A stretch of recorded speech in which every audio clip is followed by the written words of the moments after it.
আজকের এই আনন্দ র্যালি। আজকের এই আনন্দ র্যালিতে আমাদের আনন্দ র্যালিতে বিএনপি আমাদের দলাদিয়া ডিগ্রি কলেজের পক্ষ থেকে যুব দলের জন্মদিনের শুভেচ্ছা অভিনন্দন রইল।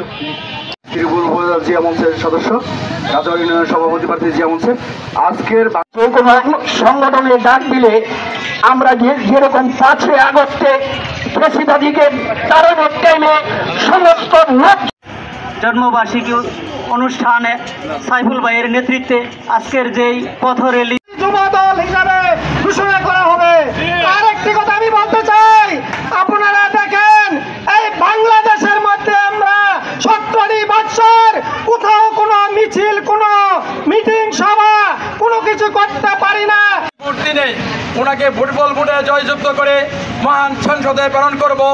এই শ্রীপুর তথা গাজীপুর দিনের উন্নয়নের দ্বারা অব্যাহত রাখবো এই আশাবাদ ব্যক্ত রেখে সকলের সুস্বাস্থ্য কামনা করে যারা আপনারা এখানে এসেছেন